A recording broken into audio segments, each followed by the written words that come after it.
인중여포, 마중적토. 장수 중에는 여포가 으뜸이고 말 중에선 적토마가 으뜸이다. 삼국지의 배경인 후한 말의 군벌로 최고의 맹장이라 불렸던 여포, 자는 봉선. 그를 상징하는 무기 방천화극을 들고 적토마를 타며 수많은 천하 영웅들과 장을 겨뤘던 그의 일대기는 놀랍게도 소설 속 내용이 실제 역사서에 기록된 내용과 거의 일치할 정도입니다. 각색조차 필요 없던 자, 견줄 만한 것이 없을 정도로 뛰어나거나 심하다는 표현의 무쌍으로 불렸던 여포는 중원의 풍운하로 대업의 기회를 노리다 결국 비극적인 최후를 맞이하며 역사 속에서 사라져버립니다. 그 어디에도 그 흔적조차 기록조차 남기지 않은 비밀들. 그런데 1800년이 지나 놀라운 내용이 공개됩니다. 맹장 여포의 무덤이 발견되었다.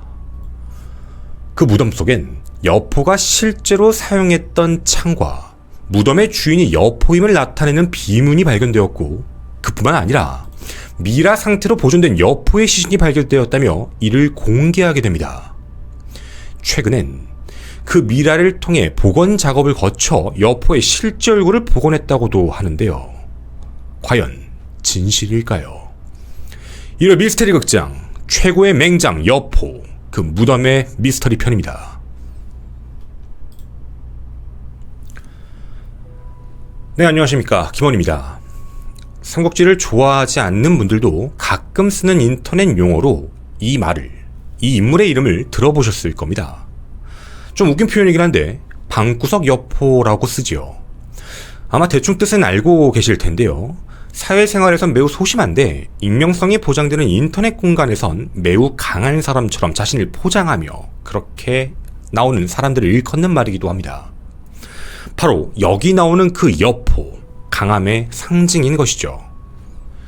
삼국지 자체가 허구를 기반으로 한 소설로 알고 계신 분들이 많이 계신데, 실제 정사, 그 역사에 기록된 내용을 바탕으로 후대의 삼국지 연이라고 만든 것이 우리가 아는 소설 삼국지입니다. 해서 정사 삼국지와 소설 삼국지의 내용은 좀 차이가 많이 있는 게 사실이죠. 예를 들자면 유비, 관우, 장비가 봉숭아 나무 아래에서 도원결의를 맺었다라는 내용도 실제 정사에는 아예 없는 내용이고, 제갈량이 도수를 부려 적벽대전에서 바람을 빌려왔다라는 내용도 다 만들어진 내용입니다. 그러다 보니 너무 각색되어 있다고 생각해 실제 역사가 아니라고 믿는 분들도 생기실 수밖에 없죠. 그런데 말이죠, 실제 정사 삼국지와 소설 삼국지에서 거의 각색이 안 된 인물이 하나 있습니다. 바로 오늘의 컨텐츠 주인공, 최고의 맹장 여포입니다. 우선 여포가 어떤 인물인지에 대해 간략하게 설명을 드리자면, 중국 한나라 말 황제가 힘을 잃고 환관들이 득세하기 시작합니다. 모든 역사에서 늘 공통적으로 나오는 뭔가 패망 국가로 가는 그런 모습이죠. 그렇게 나라가 휘청이기 시작을 하게 되는데요. 그때 대장군 하진이 환관 십상시를 대적하다가 결국 외부에 있는 세력들의 힘을 빌리게 됩니다. 병주지역 출신, 기병을 참 잘 이끄는 정원이라는 사람을 데리고 오게 되는데, 이때 함께 왔던 무장이 바로 아주 젊은 여포였죠. 정원 옆에 있는 여포, 바로 보디가드 같은 역할이었습니다. 그리고 하진은 또 다른 사람 한 명을 더 부르게 되는데, 양주 출신이었던 동탁 세력까지 합류를 하게 만들지요. 그렇게 수도인 낙양 안에 세력들이 모이게 됐을 때 동탁은 생각을 살짝 틉니다. 내가 수도를 점령할 수 있겠다. 그 야망을 드러내기 시작했죠. 바로 정원을 죽이고 그 안에 있는 모든 군대를 흡수한 뒤 자신이 최고 권력자가 되겠다는 바로 그 꿈, 그 야심이었습니다. 어떻게 할까 고민했던 동탁은 우선 정원에 가장 가까이 있는 최측근, 옆에 있는 보디가드 여포를 보게 되죠. 왠지 여포는 살짝 꼬드기면 넘어올 거라고 생각했는지도 모릅니다. 정말 살살 꼬드겨 봤더니 여포는 홀라당 동탁에게 넘어가 버리죠. 결국 여포는 자신을 거두어 주었던 정원을 살해하고 동탁의 양아들로서 최고 권력자 동탁의 최측근 또다시 경원의 역할을 하게 되며 서서히 명성을 알리기 시작하게 됩니다. 아니 그럼 여포는 그냥 단순하게 보디가드였던 정도인 건데 왜 맹장, 그렇게 싸움을 잘한다고 얘기하는 걸까라는 궁금증이 드실 수도 있는데요. 실제 정사 속 내용도 그렇고 소설 속 내용에서도 그가 엄청난 무예를 자랑했다라는 내용들이 많이 나오게 됩니다. 사실 그 이유가 좀 있었는데요. 골격도 굉장히 다부지고 체격도 좋았으며 키도 컸고 그리고 눈도 엄청나게 부리부리했다 뭐 이런 내용도 있을 뿐만 아니라 활과 말을 굉장히 잘 타고 잘 쐈다라는 내용까지 있습니다. 그 이유가 사실 있었는데요. 여포는 앞서 말씀드렸던 병주, 양주 출신이 아닙니다. 지금으로 따지면 내몽골 지역, 그 몽골 지역 출신으로 알려져 있죠. 몽골 사람들이 말도 잘 타고 활을 굉장히 잘 쐈다라는 것 정도는 어느 정도 알 수 있는 사실인데요. 과거 역사적인 기록을 살펴보더라도 그쪽에 있는 기병들은 너무나도 막강했다라는 내용들이 많이 발견됩니다. 그만큼 여포 또한 엄청난 능력을 가졌다라고 얘기할 수밖에 없죠. 그리고 이런 이야기도 들어보신 적이 있을 겁니다. 여포는 아버지가 셋이다. 사실 이게 삼국지의 소설책에 나온 내용인데요. 정확히 표현하면 아버지는 둘입니다. 정확히 말하면 알려지지 않은 자기를 낳아준 아버지, 생부가 있고요. 그 뒤에 정원이라는 사람 옆에 붙어있을 때 소설책에서는 양부관계, 양자관계였고 또다시 동탁의 양자가 되었다라는 내용으로 나와 아비가 셋이다라는 말을 했지만 실제로는 정원하고는 그런 관계가 아니었습니다.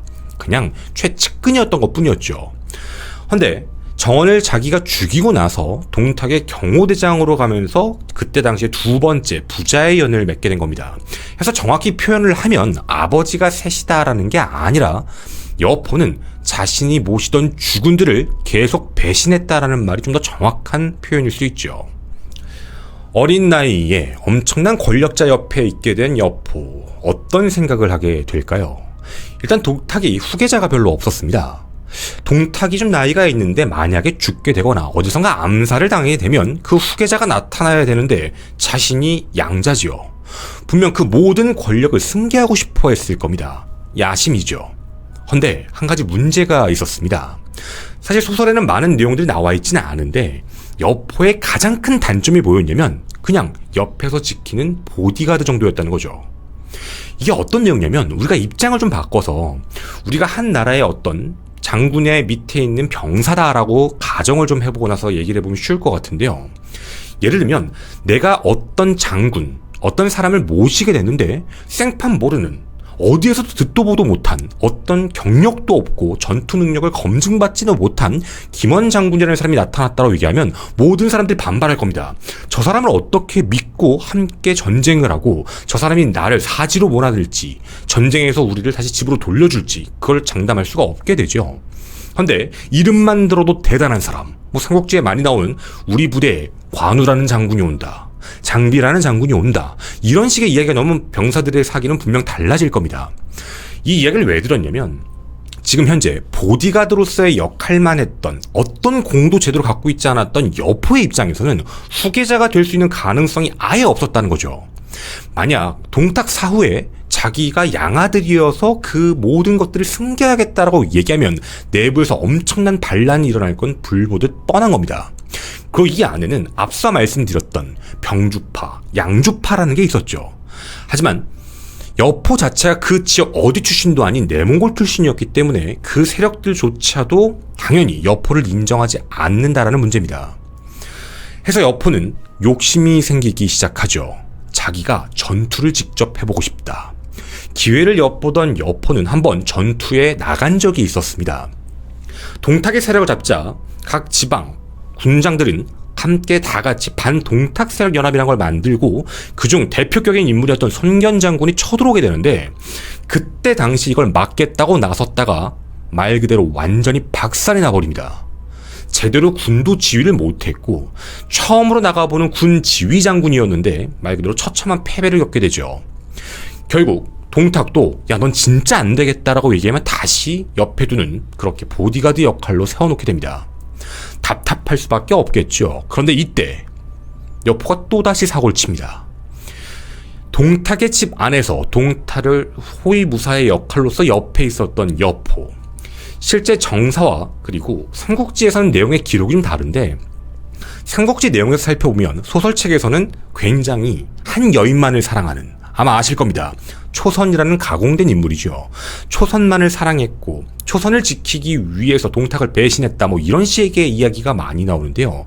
실제로 정사에 나오는 여포는 약간 호색한 같은 느낌이 강합니다.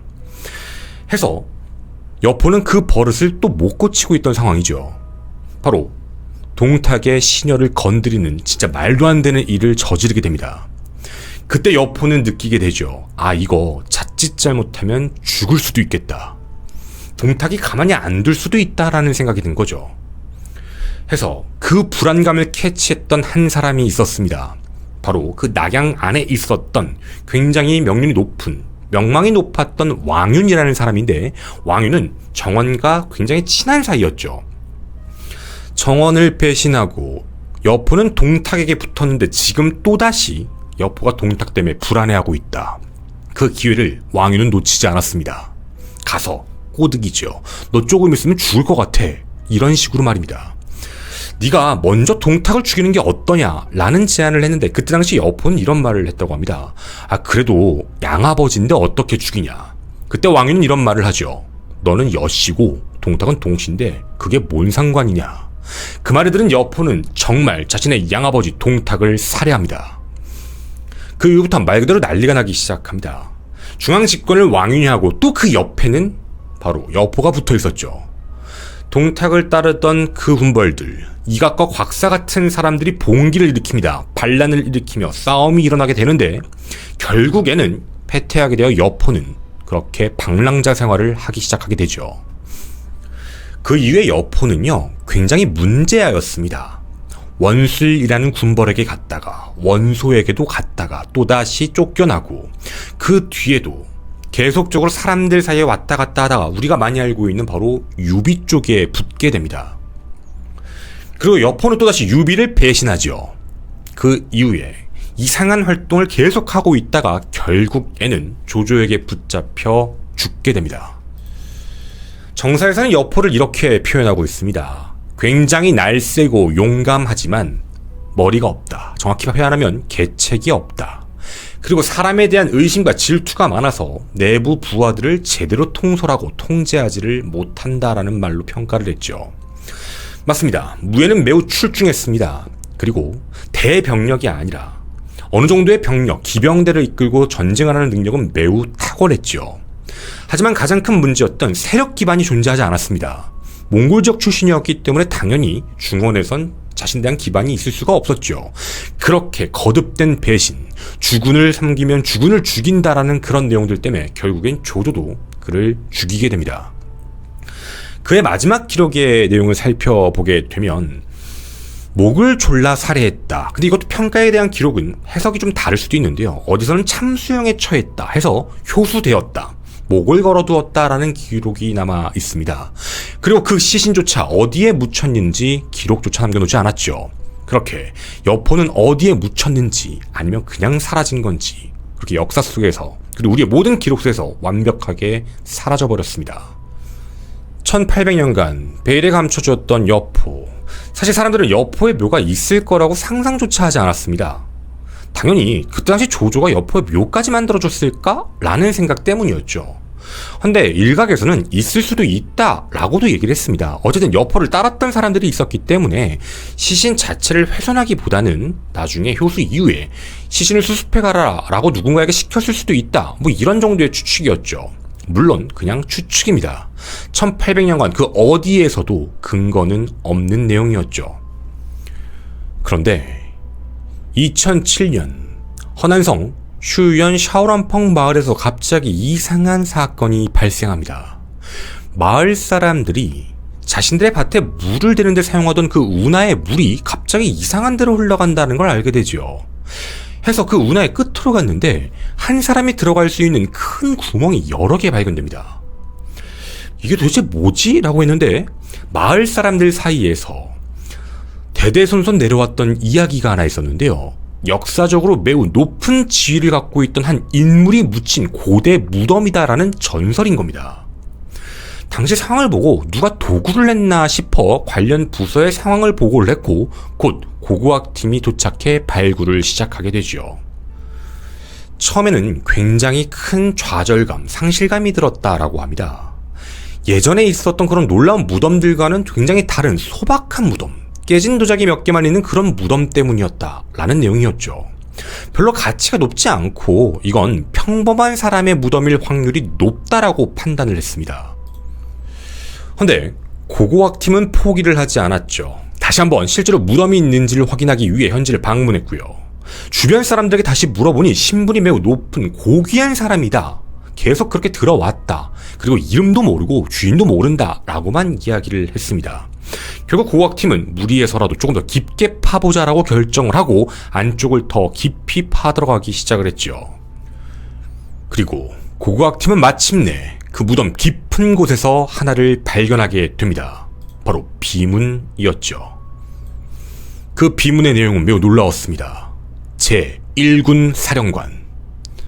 이 내용은 여포를 뜻하는 내용이었다라는 겁니다. 1800년 만에 나타난 여포의 무덤. 상세한 탐사를 드디어 시작하죠.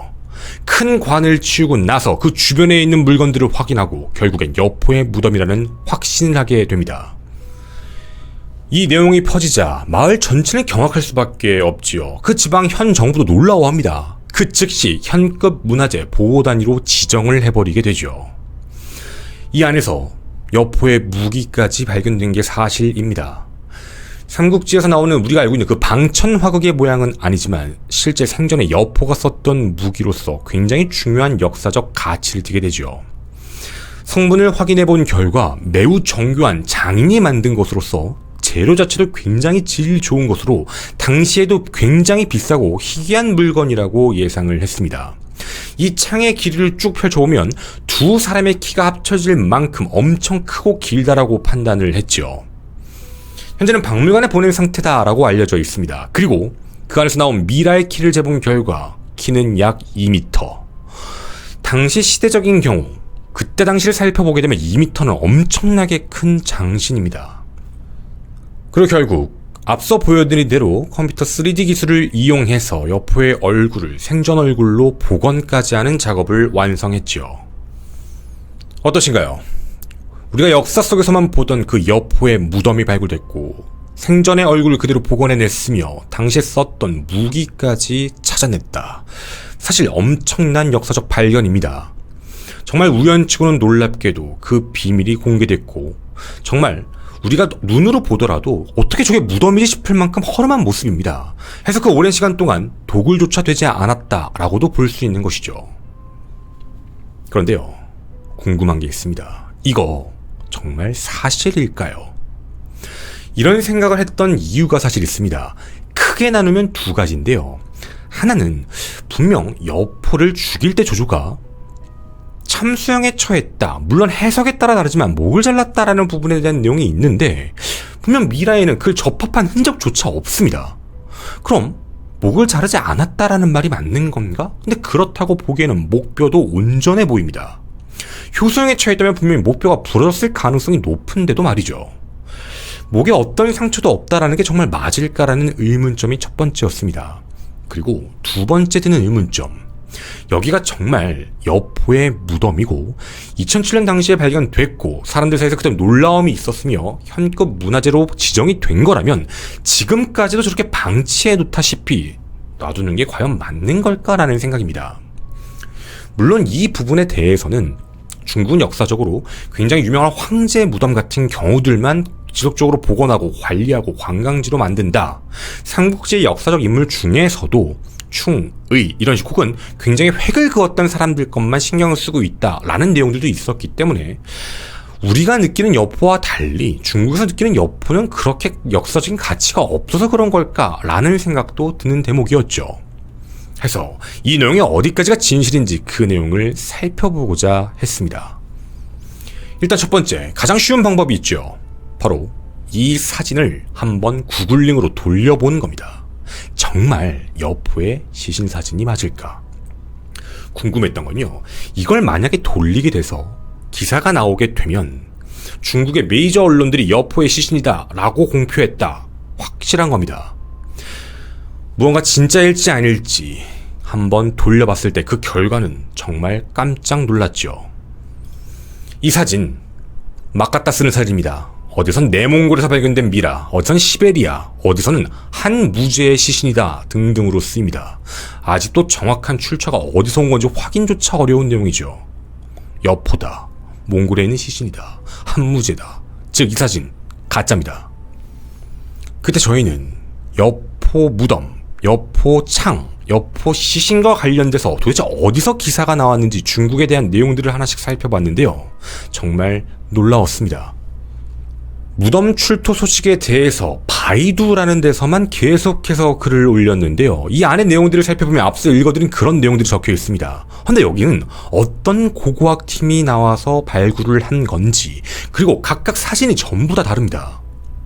즉 중국의 주류 언론 그 어디에서도 여포 무덤 출토에 대한 소식을 보도한 곳은 없습니다. 즉 유언비어입니다. 인터넷 헛소문이죠.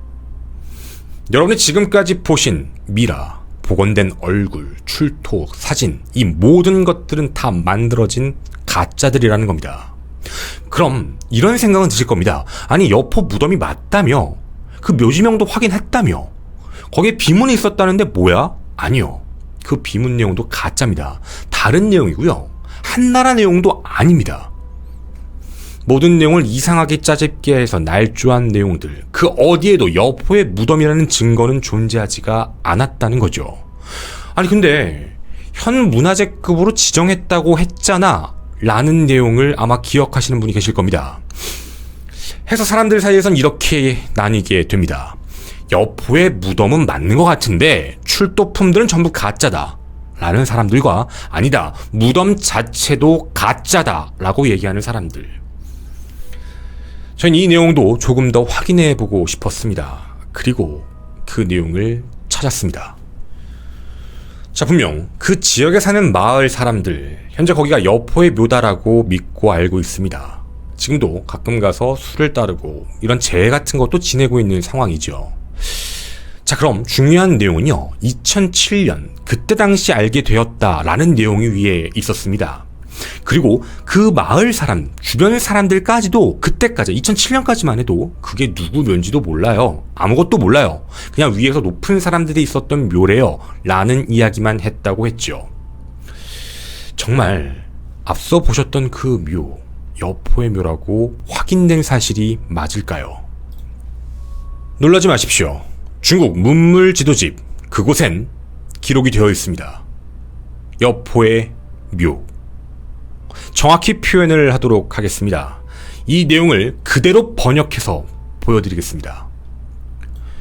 여포의 묘. 발굴 지역도 똑같이 적혀 있습니다. 서쪽 길이 25m, 남쪽 너비 9m, 높이 4m이다. 지역 전설에 따르면 여포가 이곳에 묻혔다고 한다. 네, 지역 전설, 괴담입니다. 그럼 좀 정리를 해봐야 될 것 같습니다. 아니, 허난성 중국 문화유물도감에 기록이 되어 있다며? 네, 저거 1991년에 발견된 내용입니다. 1991년에 발간된 그 기록에 적혀 있고요. 당시에 발굴 조사를 했고 그 안에 아무것도 없다라는 걸 알아냈습니다. 1991년 그냥 괴담처럼 여포의 무덤이라고 알려져 있다라는 내용이 2007년 갑자기 언론을 통해 이상한 내용으로 쏟아져 나오기 시작합니다. 어디서 많이 본 미스테리 작업 느낌이 나지 않으시나요? 그렇게 각종의 사진들을 갖다 붙여내며 지금까지도 여포의 무덤이 공식적으로 맞다, 그 안에서 여포의 시신, 창 이런 게 나왔다고 알려지고 있습니다. 사실 삼국지에 있는 많은 인물, 많은 장군들, 영웅들의 무덤은 실제로 존재하지 않거나 발견하지 못한 경우들이 굉장히 많습니다. 해서 가묘를 만들어 놓고 제를 지내는 경우들이 많이 있죠. 사실 이 경우도 그걸 부정하고 싶은 케이스는 절대로 아닙니다. 사람들 사이에 여포의 무덤이다라고 믿는다면 그럴 수 있죠. 하지만 이곳이 정말 여포가 묻힌 곳이다라는 증거는 아직 하나도 없다라는 겁니다. 여러분은 정말 이곳이 여포의 무덤이라고 믿으시나요? 저는 이런 미스테리 극장의 김원이었습니다. 감사합니다. 그러니까 뒷이야기에서 좀 간략하게 말씀을 드리고 싶은 건 하나의 그냥 미스테리를 만들어가는 과정? 중국 고고학자들이고 역사학자들이고 누구도 인정 안 해요. 그냥 하나의 그냥 사당이 된 거지. 그러니까 쉽게 표현하면 지금 거기는 여포의 사당이라고 표현하는 게 더 맞을 것 같아요. 이게 그렇게 이제 믿고 하니까. 그래서 어쨌든 여포라는 인물에 대한 부분을 사실 제가 정사 쪽으로 얘기를 좀 많이 전해드렸어요. 왜냐면 연희 쪽 내용들은 많이 알고 계신 분들도 있기 때문에 살짝만 얘기를 좀 드린 내용이었고요. 여포 같은 경우에는 그러니까 물론 이제 역사는 이제 후대가 평가를 하니까 지금 보면 진짜 나쁜 새끼죠. 이상한 애잖아. 얘는 뭐 저기 붙었다 여기 붙었다 배신을 막 밥 먹듯이 하고 그것도 팩트니까. 그러면서 계속 가다가 결국에는 나중에 이제 그렇게 비참한 최후를 맞이하게 되는데, 그 아까도 간략하게 설명드렸지만 여포가 유비한테 붙어가지고 유비를 배신하는 과정도 정말 어이가 없어요. 그래놓고 자기가 성을 먹은 다음에 옆에 조그마한 성, 자기가 처음에 들어갔던, 그러니까 유비가 처음에 그 여포가 왔을 때 거길 내줘. 조그마한 성을 옆에 들어가. 여포가 거기서 이렇게 있다가 배신을 때려요. 그 본성을 먹어요. 그리고 유비한테 너 거기 살아. 이게 반대가 된 거야. 근데 어쨌든 뭐 그렇게 됐거든요. 그러니까 진짜 배신의 아이콘이에요. 완전히.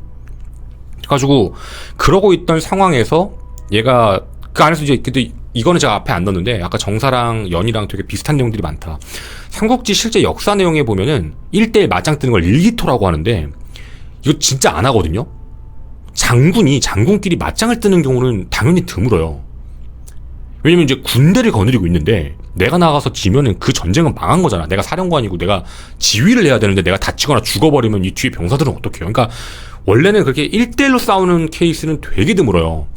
막 그 삼국지 소설책 연희 이런 거 보거나 막 게임 같은 거 맨날 뭐 1대1로 막 일기토하고 막 싸우고 이런 장면들이 많이 나오는데 실질적으로 일기토는 거의 안 해요. 그럼 말이 안 되는 거예요. 근데 실제로 여포는 했어요. 해서 이겼다라는 기록들이 나와요. 아까 말씀드린 이제 왕윤하고 같이 이제 죽인 다음에 이각곽사가 쳐들어왔다고 했잖아요. 그때 1대1로 이각이었나? 1대1로 싸워요. 이겨요. 그러니까 그런 기록들도 많고, 나중에 이제 그 원술부하 이제 아까 말씀드린 대로 걔가 이제 또 유비 뒤통수를 쳐가지고 유비의 본성을 자기가 먹고 유비를 엽성에 줬잖아요. 근데 유비가 그때 또 원수라고 또 사이가 안 좋아서 전쟁 날 상황이었어요. 기령인가? 기령이라는 장군, 원술 장군하고 원술에 있는 장군 기령이랑 이제 유비랑 이렇게 불러가지고 그때 당시에 이제 여포는 둘 다 전쟁을 안 했으면 하는 생각이었던 거야. 양쪽한테 다 필요한 게 있었기 때문에. 그래서 둘을 화해시키려고 하는데 거기서 소설책에 보면 이런 얘기가 나와요. 자, 그러면 내가 그 이제 방천화극 있죠. 정확히는 방천화극이 아니고 화극을 썼다고 해요. 그러니까 화극이라는 무기는 당시에 많은 장수들이 썼던 창인데 갈고리 같은 게 있는 모양인 것 같아요. 끄는 것 때문에. 화극을 딱 꽂아놓고 멀리서 내가 이걸 활로 써서 저 화극 그 끝에 뭐 그 소설책 보면은 거기 있는 깃털 같은 이상한 그 꼬리표 같은 거 맞추는 걸로 되게 극적으로 묘사가 되어 있는데 정확히는 그 화극의 그 날 맞추는 부분이어서 근데 어렵지. 멀리서 쏘는 거니까. 이거 맞으면 니네 화해하고 가라. 이런 식으로 얘기해서 오케이 해요. 되게 말도 안 되는 내용 같죠? 근데 그거를 여포가 쏴가지고 맞추거든요? 그리고 둘은 전쟁 안 하고 끝내요. 근데 이게 내용만 보면 와 소설 역시 소설이네 느낌인데 이거 진짜예요. 이거 실제로 정사에 기록된 내용이에요. 그러니까 화를 정말 잘 쏜 거예요. 그래서 이런 걸 물론 이제 그 삼국지 연희 소설책에서는 그 실제 내용을 더 극대화시키긴 했어. 원래 20보인가 30보인가 떨어져 있었다고 했는데 그걸 100보 거리로 늘려놨고 그리고 그 방천하게 달린 그 이렇게 꼬리 같은 거기를 맞춘다고 그거를 끊는 거. 근데 이제 그렇게 좀 극대화를 시켜놓은 거지 실제로는 20보인가 30보 거리에서 그 날 자꾸만 걸 맞추는 거에 되는데 그걸 진짜 맞춘 거예요. 그러니까 어쨌든 여포는 무장으로서 그러니까 진짜 이제 맹장이 맞죠. 엄청나게 전투 무예가 뛰어났다. 말도 잘 타고 활도 잘 쏘고 이거에 대해서는 뭐 부정할 수 없는 진실인 것 같아요. 워낙에 그렇게 퍼져 있는 거니까. 근데 앞서 말씀드렸던 대로 여포의 그 삶의 여포를 제가 이제 뭐 쉴드를 치는 게 아니고요. 여포가 정사 기록에 의심이 많았다라는 내용이 적혀 있는 이유가 뭐였냐면 여포는 지지 세력 기반이 제대로 돼 있지가 않았던 게 사실이에요. 그러니까 계략이 없다라는 게 멍청하다라는 표현을 하기보다는 그러니까 정확히 계략을 펼칠 수도 없던 상황이었던 것 같아요. 나중에 뭐 진궁이라는 책사도 만나기는 했지만 어찌되었든 내몽골 지역 출신으로 정원 쪽에 붙어서 기병을 관리했던 이제 걔가 나중에 이제 중원으로 들어와 낙양에 들어와서 동탁 세력이 합쳐지면서 그 안에 기병들을 관리하게 되는데 그게 지게 아니잖아요. 그러니까 어쨌든 자기를 따르는 부하들은 있지만 어쨌든 그런 문제들이 엮기 시작하고 나중에 나와서도 마찬가지였고 그 넓은 중국 중원에 자기의 인맥, 연줄 이딴 게 아무것도 없는 거예요. 그러니까 실질적으로 배신과 배반의 아이콘? 근데 제가 그 사람이 뭐 잘한 거예요 이런 얘기하는 게 아니라 실질적으로 여포라는 사람을 놓고 보면 여포는 그 누구도 신뢰를 안 했던 사람? 믿을 수가 없었던 사람인 것 같아요. 그리고 배신을 계속적으로 했다라는 건 그만큼 자신의 지지, 기반 세력이 없었다는 뜻인 것 같고 어떻게든 그 세력을 만들어 보려고 했다가 끝난? 그러니까 우리는 그냥 되게 멍청하다라고 표현할 수도 있는 그거를 평가를 할 수도 있는데 저는 그런 느낌도 있지만 하나는 정말 아무것도 없는 애가 거기까지 갔구나 라는 느낌도 있어요. 계속 배신하면서 그런 느낌인 것 같아요. 그래서 여포 같은 경우는 좀 많은 내용들이 다 진실, 그러니까 진짜 허구가 아니라 소설책과 내용이 거의 같은 그런 느낌이었지만 어쨌든 끝도 그렇게 끝났죠. 끝에 죽을 때 그 조조한테 잡히는데 조조도 고민했다고 해요. 아, 얘를 쓸까? 그때 이제 여포가 내가 기병은 정말 잘하니까 기병은 내가 하고 보병이랑 나머지는 네가 해라. 그럼 우리는 금방 천하통일한다. 근데 그때 저도 고민했던 것 같아요. 그 진짜인지 아닌지 알 수 없지만 속마음은. 근데 그거를 옆에 누가 있었냐면요. 유비가 있었어요. 유비한테 물어봐요. 어떡할래? 이게 물어보거든. 근데 그때 유비가 뭐라 그랬냐면 유비가 그때 당시 어떤 상태였는지 아시죠? 아까 말씀드린 대로 여포가 와서 불쌍해서 걷어줬더니 얘가 내성 먹었잖아요. 그 내가 조그만 성 자기한테 주고 그 배신과 배반의 이 아이콘이었던 거니까 그런 상태로 있다가 자기가 지금 잡혀있고 자기가 지금 옆에 있는 상황인데 조조가 물어본 거잖아. 포박돼 있고. 그때 이제 유비가 그런 말을 했다고 해요. 연의에서는 소설책에서는 이제 그런 내용으로 나왔죠. 저 녀석의 아버지들 다 죽었다. 근데 정확히 표현을 하면은 주군으로 모셨던 모든 사람을 죽였어요. 여포는. 그러니까 배신을 엄청나게 했다는 얘기죠. 그러니까 그 조조한테 유비가 던진 말의 뼈가 그거야. 여포는 주군을 다 죽였다. 역으로 얘기하면 너도 죽을래? 이거잖아요. 근데 이제 그 얘기를 들었던 여포가 저 유비놈이 제일 믿을 만한 놈이 안 된다라고 소리를 쳤다고 이제 정사에는 기록이 되어 있는데 그게 이제 소설책에서 야 이 귀 큰 놈아 이런 식으로 나왔던 거고. 근데 어쨌든 그렇게 해서 결국에는 죽죠. 근데 여포에 대한 부하들 사이에서도 그런 신망이 없었던 걸 보면 분명히 통솔력에 대한 부분도 분명 문제가 있었던 거고. 그러니까 여포라는 사람을 보게 되면은 확실히 그러니까 어느 정도 부대를 지휘할 수 있는 능력은 있었던 것 같아요. 어느 정도의 통솔력. 근데 그 이상의 능력은 전혀 없었던 인물. 그러니까 자기 혼자 싸움 잘하고 자기 혼자 기고만장하고 능력이 뛰어나다고 믿는 것 같은데 자기 자체를 너무 과대평가했던 사람인 것 같은 느낌이에요. 그 기록들을 다 보면. 그래서 결론적으로는 진짜 그러다가 결국 이제 나락을 가게 된 건데 사실 여포가 죽을 때 당시에 중원이 한참 혼란하다 서서히 세력들이 뭉치기 시작하는 타입들이었거든요. 다 이렇게 각각 세력을 확보, 이제 다 쪼개져 있다가 세력들이 하나씩 이렇게 합쳐지고 하고 있는 상황에서, 물론 죽어는 정신이 없었지만, 각계에 있었던 군벌들의 느낌에서는 사실 여포는 필요하지 않았을 가능성이 높아요. 그러니까 걔 인성도 문제고, 걔가 그동안 배신했던 것도 문제이긴 한데, 그거보다도 앞으로도 모든 조조도 마찬가지고 원술도 마찬가지겠지만 모든 자기들은 이제 세력을 확대하고 싶어 할 거 아니에요. 세력을 확대하게 되면 제일 중요한 게 뭐냐면 대군을 이끌어야 돼요. 근데 여포는 대군을 이끌 능력이 없다고 본 것 같아요. 그러니까 어느 정도의 규모의 기병으로 이게 막 게릴라처럼 치고 빠지고 그런 건 너무 잘하지만 실질적으로 이제 나중에 진짜 국가가 커지게 되면 이제 그 세력이 커지게 됐을 때 각 이제 지휘 체계가 오게 되면 대장군직도 있잖아요. 그러니까 그만큼 명성도 있고 그만큼 군을 지휘를 엄청나게 많이 잘할 수 있는 사람.